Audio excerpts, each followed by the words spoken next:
Hey friends, welcome back to my channel. It's Kim with Kim's Inspired Life, and welcome to July. Oh my gosh, it's July.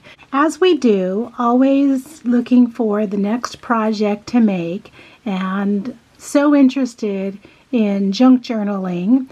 I found Junk Journal July, which is hosted by Meg's Journals. Meg does Junk Journal January, Junk Journal July, and she's been doing this for many years. For those of you that have been either taking part or watching and already know that, I just learned of this.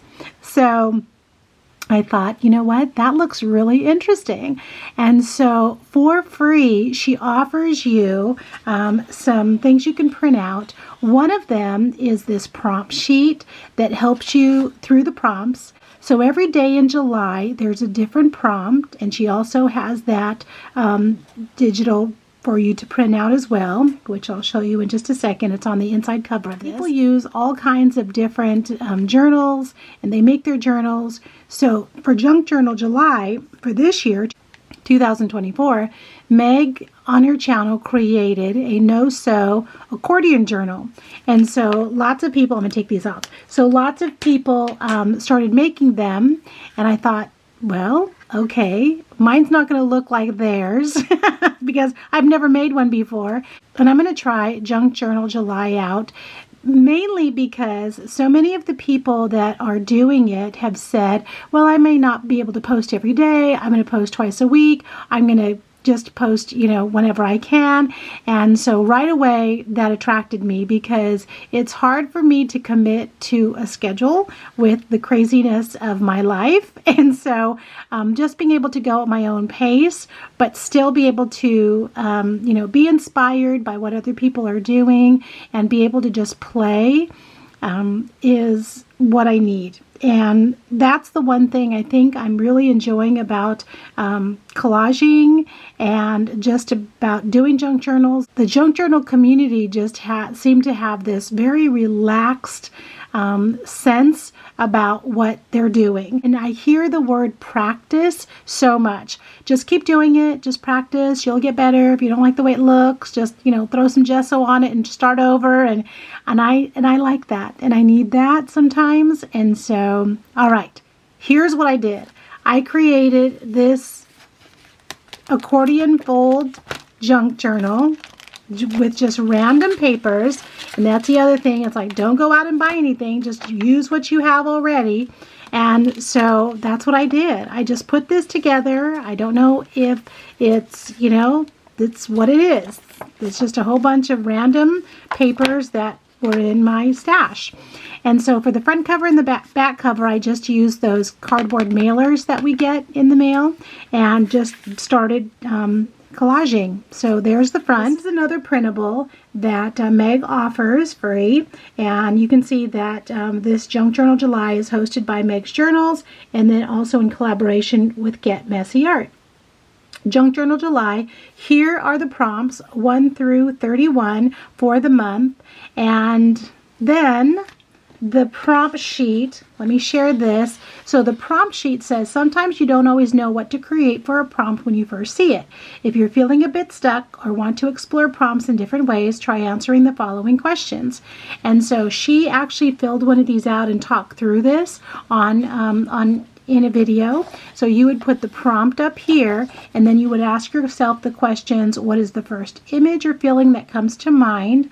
How can you interpret this prompt in different ways? Does the prompt remind you of any personal experiences, memories, or emotions? What colors, textures, or symbols could you use to represent the feelings evoked by the prompt? And can you use a specific technique or style to interpret the prompt or incorporate any found objects or ephemera? I love that. And then also she included a calendar that looks like this. All right, so the first prompt for July 1st is spark. And when I think of spark, I think of my oldest granddaughter, Zoe. Zoe has red hair, and she is full of spark, guys. For those of you that may have met Zoe or seen her in a video, you know that that is true. She is just a bundle of energy and a bundle of joy, and we just are so so blessed that God gave us to her as our first granddaughter. So on the page, I just gessoed it first, and then I used some orange and yellow paint just to fill in the background, and then I used some of this Dina Wakley tissue paper. I just love this, guys. I just put it on with some Liquitex, and so it's just so fun to use. And then these are also Dina Wakley stamps, so I stamped those out and then fussy cut them out. When I was going through to see, if there were any other types of ephemera maybe I would want to add, and I just found this little diamond looking a piece of ephemera, so I stuck that on there. Then I just added these felt little flowers on here with these little star gemmies on here, scream and shout. And then I wrote the prompt up there and then numbered the page number 1 down there. And then also I just added some of that same tissue paper on these 2 pages here. This little piece of ephemera says my story. And so that's what I'm kind of thinking, that as I go through Junk Journal July, I'm going to follow the prompts that tell a story about my life, is what I'm thinking. And so the prompt for July 2nd is postcard. In my travels, of course, I pick up postcards different places. So I'll be pulling one out to use, and I'll be working on page number 2. So, which looks like this. I'll be using this page right here, and I'm excited about Junk Journal July. Obviously intimidated by the other creators, but you know what? I got to start somewhere. I have to just jump in and do it. And so there you have it. Thank you guys for stopping by. Thank you to our hostess and for all of the other people that are taking part in Junk Journal July that continue and that will inspire me during the month and beyond. Have a great day.